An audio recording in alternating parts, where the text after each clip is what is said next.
datang dan memenuhi kebutuhannya, yang paling terpenting adalah nggak usah ngasih tahu kalau orangnya nggak nanya,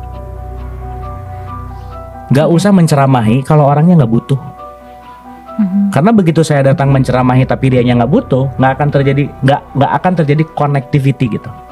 Jadi saya nggak pernah datang tiba-tiba nyeramahin orang gitu ya, ceramah di mana gitu atau bikin ngasih wejangan. Jangan lupa bahwa tidak ada orang yang berubah karena ceramah dan wejangan. Emang terus berubahnya kenapa? Dikasih contoh. Oke. Makanya ya sorry ya Mbak kalau kita bicara dalam konteks, kita tahu Indonesia tuh religius banget gitu ya. Yang dikit-dikit misalnya kayaknya kamu kurang iman deh. Kayak kamu kurang ibadah. Kayaknya kamu kurang ibadah. Kurang baca istighfar.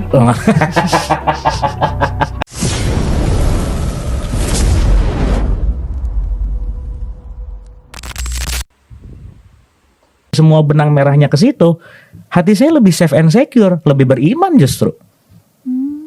Tapi ketika Kang Abu misalnya menemukan perbedaan-perbedaan yang fundamental dari berbagai agama ini, apakah tidak membuat tidak nyaman gitu? Ya, perbedaan itu semuanya rata-rata dalam ranah cara. Oke. Misalnya apa? Ya, let's say di Islam sholatnya 5 kali, di Kristen seminggu sekali misalnya. Dalam ranah-ranah tata cara ritual gitu loh. Oke. Karena kan kalau kita bicara dalam konteks yang esensial, yang sampai ke materi, sampai ke bawah materi ini kan paling banyak oposisinya. Dualitas itu kan ada di alam yang berbeda dalam konteks yang namanya materi gitu. Nah, ya kalau misalnya dengan cara A, cara B, cara C, ya let's say lah perbedaan itu paling banyak di wilayah kulit gitu. Ya.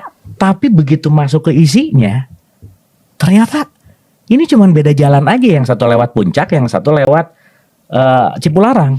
Padahal yang ingin dituju sama. Yang ingin dituju Bandung dari Jakarta gitu. Dan yang bikin orang banyak berselisih itu karena berhenti di permukaan. That's it.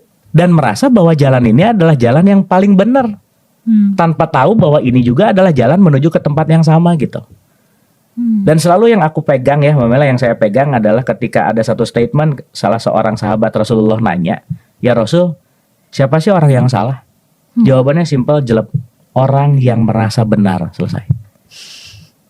Karena orang yang merasa benar akan cenderung merasa paling benar. Dan kalau orang sudah merasa paling benar, dia akan menutup semua knowledge untuk bertumbuh di dalam kehidupannya gitu.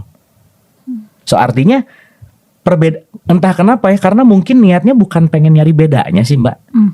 Jadi nggak pernah punya masalah dengan apapun karena perbedaannya gitu. Kemarin ketemu Lopon dari Butan. Lopon tuh guru. Jadi ini dari aliran Buddhis Theravada yang stay di Butan.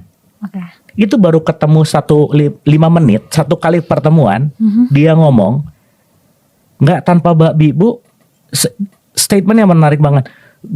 Saya nggak peduli kamu gimana cara tata ritualnya, tapi saya merasakan getaran yang dahsyat di hati kamu, dia bilang. Dan saya terima itu. Nah artinya, ya ini agak-agak sedikit bawa-bawa Rumi sih. Kalau Rumi selalu mengatakan bahwa apa yang disampaikan dari hati akan diterima oleh hati gitu.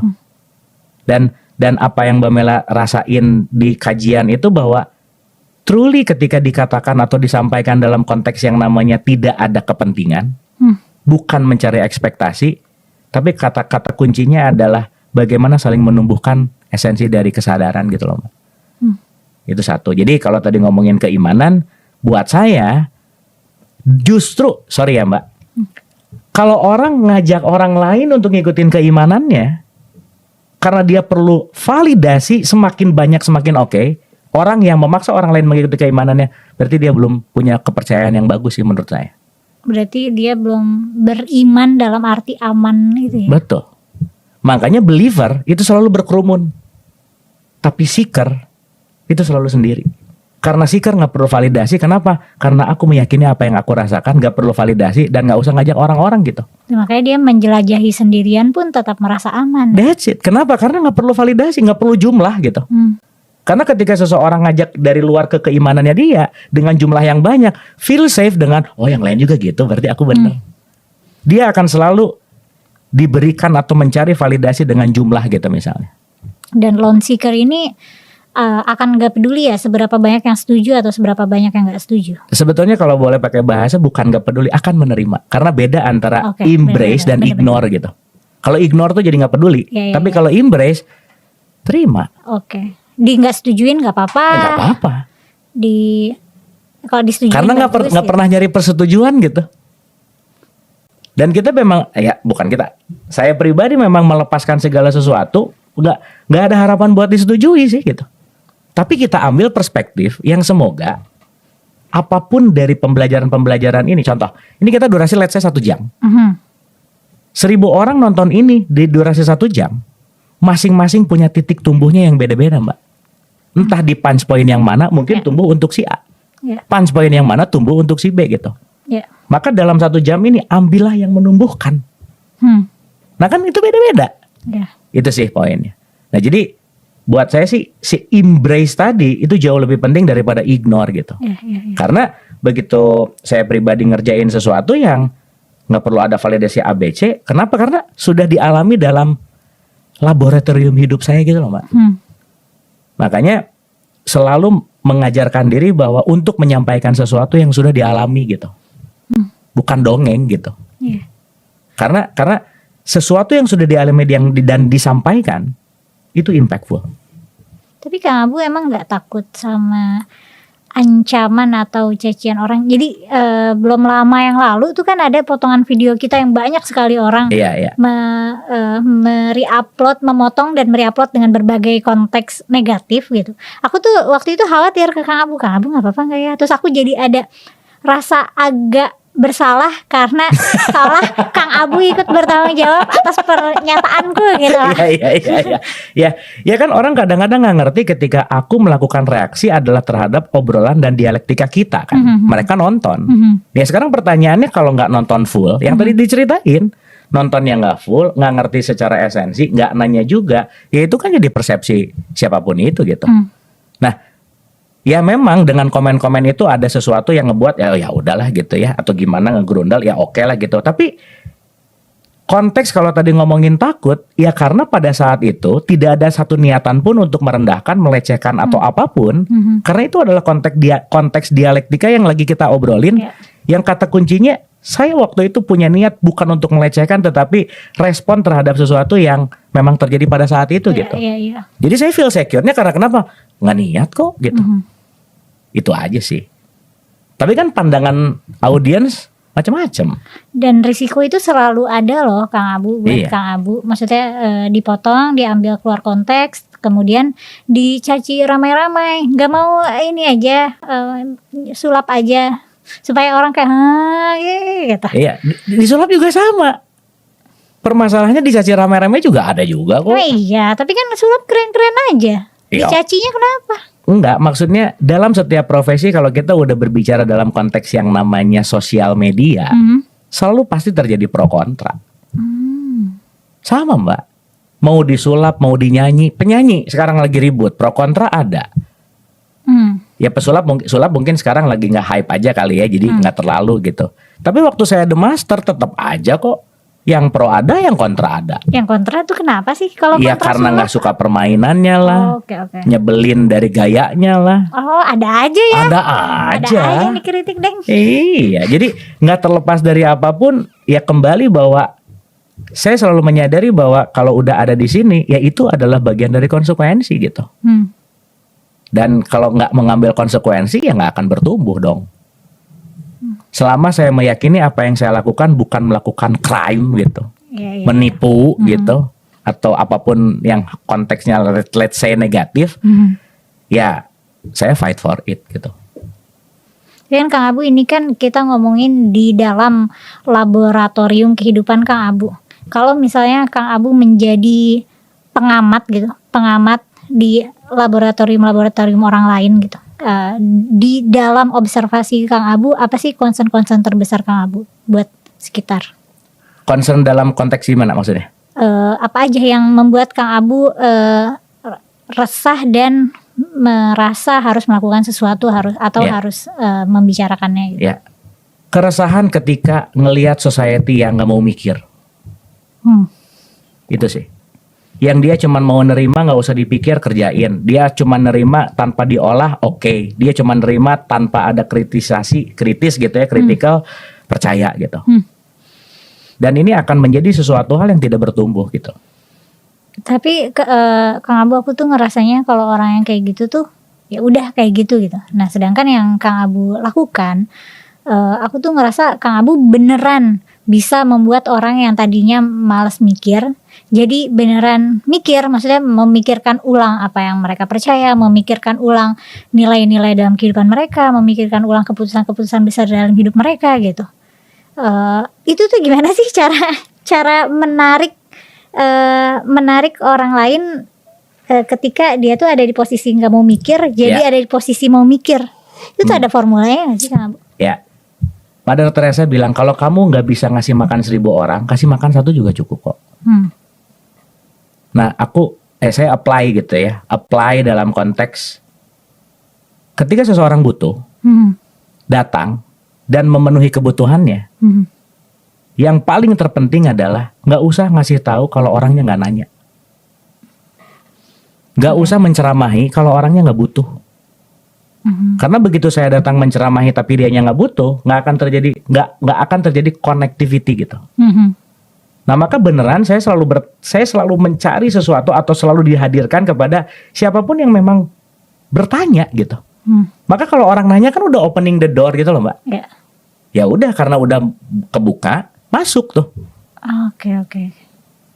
Jadi saya nggak pernah datang tiba-tiba nyeramahin orang gitu ya, ceramah di mana gitu atau ngasih wejangan. Jangan lupa bahwa tidak ada orang yang berubah karena ceramah dan wejangan. Emang terus berubahnya kenapa? Dikasih contoh. Oke. Karena action more loud than speaking.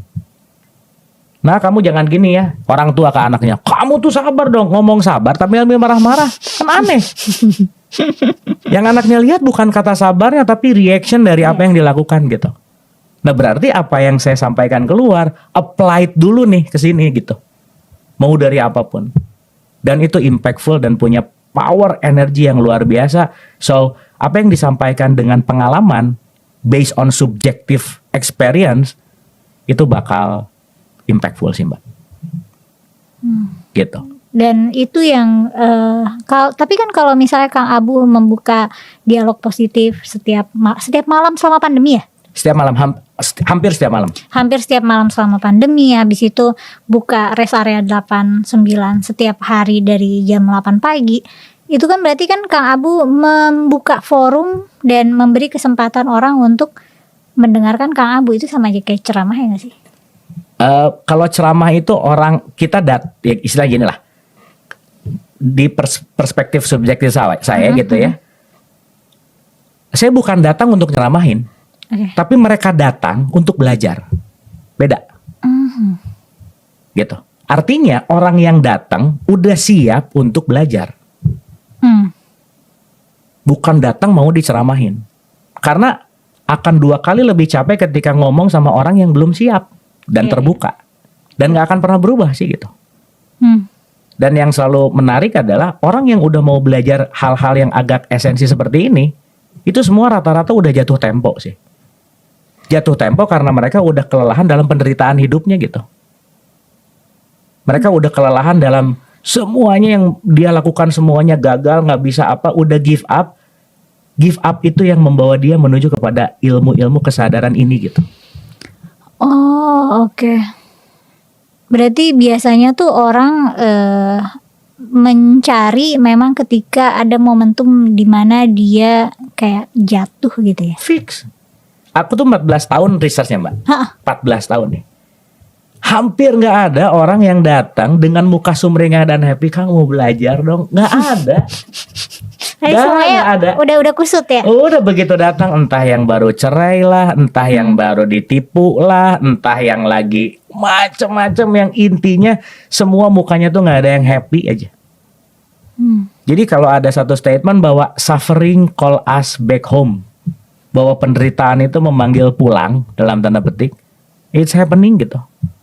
Karena pada titik terendah di mana orang memang kadang-kadang perlu kejeduk dulu untuk sadar punya kepala gitu. Kalau belum kejeduk ya nggak sadar. Dan ketika udah mulai kelelahan kejeduk terus dan nggak sadar-sadar punya kepala, dia kan akan cari ilmu gitu. Makanya ya sorry ya Mbak, kalau kita bicara dalam konteks, kita tahu Indonesia tuh religius banget gitu ya. Yang dikit-dikit misalnya kayaknya kamu kurang iman deh. Kayak kamu kurang ibadah. Kayaknya kamu kurang ibadah. Kurang baca istighfar. Buat saya. Tuh Kang Abu nanti dipotong. Aku bilang kurang baca istighfar. Terus Kang Abu ketawa. Udah itu 5 detik. Udah tuh udah ya. Tapi at least kan rezeki buat mereka kan viewersnya jadi banyak. Iya betul. Nggak apa-apa sih kan, monetizingnya mereka jadi bagus. So, toh itu menjadi trickle down dari segi ekonomi gitu. Kita membantu perekonomian orang-orang yang motong anyway. Tadi mau ngomong apa ya? Oh iya. Ya balik gitu Mbak. Jadi ya poinnya adalah kembali gitu si esensinya si suffering call us back home tadi gitu. Rata-rata orang yang datang ke saya itu adalah orang yang udah mentok, nggak tahu lagi harus ngapain gitu. Maka belajar ini gitu. Berarti sebenarnya kalau yang Kang Abu amati justru suffering itu adalah ini ya, learning opportunity. Oh iya. Dan growing opportunity juga. Gak ada orang ngomong kita mengambil hikmah dalam keberhasilan. Gak ada. Semua hikmah pasti pada kegagalan. Maka kalau orang diberhasil dan bahagia kelamaan, gak tumbuh. Banyak karya besar datang dari yang namanya penderitaan. Setelah yang bikin karyanya kaya raya, gak ada karya baru yang bagus berikutnya. Maka penderitaan itu jalan bertumbuh gitu.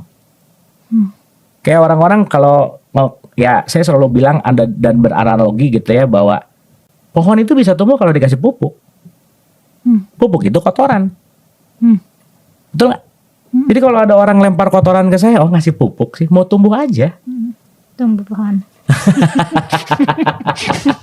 Daripada sibuk coba, bener nggak? Oh iya, itu kan sesuatu hal yang menumbuhkan lagi, at least menumbuhkan tingkat kedewasaan kan. Karena semakin dewasa salah satu ciri-cirinya adalah less konflik. Bukan nggak ada masalah, tapi nggak jadi konflik gitu. Iya, masalah mah ada terus, tapi di dalam diri kitanya mah tetap ada anchornya gitu. Nggak goyang. Selama hidup itu nggak mungkin nggak ada masalah. Karena masalah dalam hidup cuma ada satu. Masalah tuh nggak banyak Mbak. Satu aja. Yang aku pengen nggak kejadian.